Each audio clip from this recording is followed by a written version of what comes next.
নমস্কার আমার প্রিয় বন্ধুরা, আমি ডক্টর পঞ্চমী। আজকে বাচ্চাদের গায়ে যদি র্যাশ বেরায় তো হোমিওপ্যাথিক কোন মেডিসিন আপনি ব্যবহার করলে খুব ভালো এফেক্ট পাবেন সেটি বলবো। তো ভিডিওটি আপনার জন্য খুবই ইনফরমেটিভ হবে, অবশ্যই আমার সাথে থাকুন। এবং যারা আমার চ্যানেল নতুন আছেন চ্যানেলটিকে সাবস্ক্রাইব করতে ভুলবেন না, নোটিফিকেশন বেল আইকনটিকে প্রেস করে দিবেন যাতে পরবর্তী যে কোনো ভিডিও আপডেট সবার আগে আপনার কাছে আসে। তো বন্ধুরা, যদি দেখছেন বাচ্চার গায়ে র্যাশ বেরিয়েছে, তাহলে কি ধরনের সিমটম দেখলে সেই কোন মেডিসিন আপনি ব্যবহার করবেন সেটি বলবো। ফার্স্ট হচ্ছে, যদি দেখছেন যে বাচ্চার গায়ে র্যাশ বেরিয়েছে, সেটা একদম লালচে, প্রচন্ড জ্বালা আছে, তার সাথে র্যাশের ভেতর থেকে তরল পদার্থ নির্গত হচ্ছে, সেই ক্ষেত্রে ক্যালেন্ডুলা ব্যবহার করতে হবে। এবং যদি দেখছেন যে বাচ্চার ডাইপার পরার ফলে প্রচন্ড র্যাশ বেরিয়েছে, সেক্ষেত্রেও ক্যালেন্ডুলা খুবই এফেক্টফুল মেডিসিন হিসেবে কাজ করে। নেক্সট মেডিসিনটি হচ্ছে সালফার। যদি দেখছেন বাচ্চার র্যাশের সাথে দেখছেন একদম র্যাশ প্রচন্ড শুষ্ক, একদম আঁশযুক্ত, এবং তার সঙ্গে একদম লালচে বর্ণের, আর সেখানে যদি প্রচন্ড চুলকানি থাকে, আর গরমের মধ্যে যদি র্যাশ বৃদ্ধি পায়, ইচিং বৃদ্ধি পায়, মানে প্রচন্ড যদি গরমে বেড়ে যায়, আর তার সাথে যদি দেখেন যে কোথাও যদি ঘষা লাগে তাহলে র্যাশ প্রচন্ড পরিমাণে বেড়ে যাচ্ছে, প্রচন্ড ইচিং হচ্ছে, সেক্ষেত্রে সালফার খুব ভালো কাজ করবে। নেক্সট মেডিসিনটি হচ্ছে রাস্টক্স। যদি দেখছেন যে র্যাশ যদি ঠান্ডার সময় প্রচন্ড পরিমাণে বেড়ে যায়, প্রচন্ড চুলকায়, প্রচন্ড লাল হয়ে যায়, সেক্ষেত্রে রাস্টক্স খুব এফেক্টফুল মেডিসিন হিসেবে কাজ করে। নেক্সট মেডিসিনটি হচ্ছে অ্যাপিস মেলিফিকা।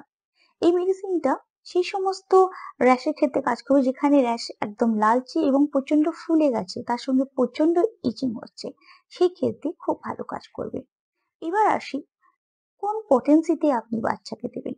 অবশ্যই মনে রাখবেন, ছোট বাচ্চার ক্ষেত্রে সব সময় কম পটেন্সি ব্যবহার করতে হবে, অর্থাৎ নবজাতক থেকে 5 বছরের মধ্যে আপনি 6 ব্যবহার করবেন, আর 5 বছরের থেকে 12 বছর বয়সে অবধি এটি 30 পটেন্সিতে ব্যবহার করবেন। তাহলেই কিন্তু মেডিসিনে খুব ভালো কাজ করতে দেখা যায়। একেবারেই বেশি পটেন্সি দেবেন না, আর অবশ্যই এটি ডাইরেক্ট দেবেন না। দিলে কোনো গ্লোবিউলস এর মাধ্যমে, অর্থাৎ যেটা হোমিওপ্যাথি বড়ি বলা হয়, হোমিওপ্যাথি বড়ির মাধ্যমে কিন্তু বাচ্চাকে দিতে হবে। এবার আসি ক্যালেন্ডুলার ক্ষেত্রে, যেখানে র্যাশে প্রচন্ড জ্বলন হয়, প্রচন্ড লালচে হয়ে থাকে, কোনো তরল কিছু পদার্থ বেরিয়ে আসছে, সেক্ষেত্রে ক্যালেন্ডুলা 6 নবজাত বাচ্চার ক্ষেত্রে ব্যবহার করুন। দিনে 2 থেকে 3 বার একটা করে গ্লোবিউলস আপনি নবজাত বাচ্চাকে দিলে অবশ্যই জলের মধ্যে মিক্স করে দেবেন। আর 1 বছর থেকে 5 বছর বয়সের মধ্যে আপনি এই মেডিসিনটি ব্যবহার করতে পারেন, কিন্তু একটা করে গ্লোবিউলস 6 মাধ্যমে দেবেন। এবং যাদের 5 বছর থেকে 12 বছর বয়স এবং তাদের যদি এই র্যাশের সমস্যা থাকে, সেক্ষেত্রে 30 পটেন্সি দিন, দিনে 2 বার 2টো করে গ্লোবিউলস দিন। নেক্সট মেডিসিনটি হচ্ছে সালফার। যেখানে গরমের মধ্যে প্রচন্ড ইচিং হয়, প্রচন্ড র্যাশ বেড়ে যায়, প্রচন্ড ইচিং হয়, এবং আঁশযুক্ত একদম শুষ্ক যদি র্যাশ বেরিয়ে থাকে, সেক্ষেত্রে সালফার খুব ভালো কাজ করবে। এটি 6 দেবেন নবজাত বাচ্চা থেকে 5 বছরের মধ্যে, এবং এইটি অবশ্যই একটা করে গ্লোবিউলস দেবেন। এবং 30 পটেন্সি 5 বছর থেকে 12 বছর বয়সের মধ্যে গ্লোবিউলস এর মাধ্যমে 2টি করে দেবেন, দিনে 2 বার।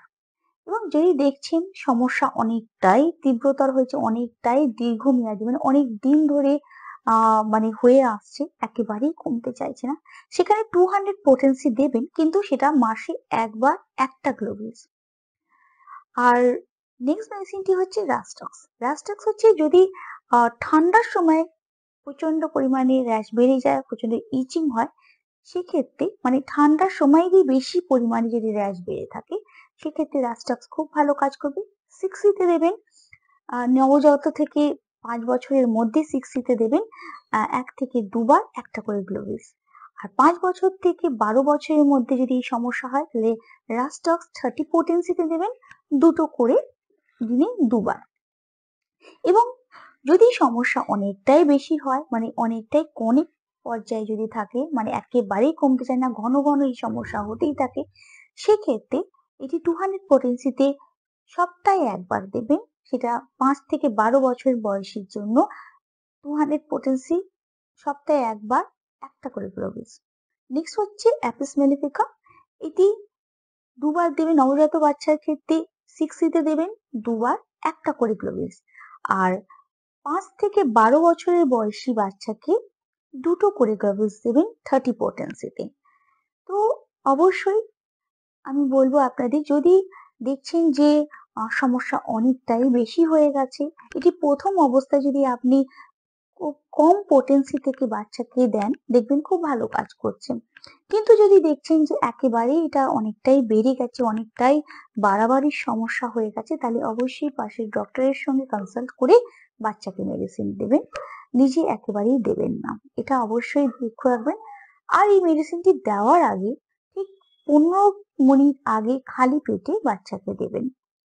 এছাড়া যখনই দেখছেন যে বাচ্চার যে র্যাশ হয়েছে, সেখানে যদি ক্যালেন্ডুলা মাদার টিনচার রূপে নেন এবং সেটা গ্লাসে 1 গ্লাস জলের মধ্যে 5 থেকে 10 ফোঁটা দিয়ে, ওই জল দিয়ে আপনি ওই র্যাশ গুলো ভালো করে পরিষ্কার করুন। এর কিন্তু খুব ভালো এফেক্ট আছে, র্যাশ আস্তে আস্তে কমে যাবে। তো অবশ্যই এগুলি মেনটেন করুন। আর অবশ্যই লক্ষ্য রাখুন, ছোট বাচ্চাদের ক্ষেত্রে কিন্তু একদম কম পোটেন্সি ইউজ করবেন, বেশি পোটেন্সি একেবারেই ইউজ করবেন না, তাতে কিন্তু কাজ ভালো হবে না, সমস্যাও হতে পারে। তো আজকের মতো এইটুকুই বন্ধুরা, কাল আবার একটি নতুন ভিডিও নিয়ে আসবো। ততক্ষণ ভালো থাকবেন, সুস্থ থাকবেন। ভিডিও ভালো লাগলে অবশ্যই একটি লাইক দিতে ভুলবেন না। আজকের মতো এইটুকুই। নমস্কার।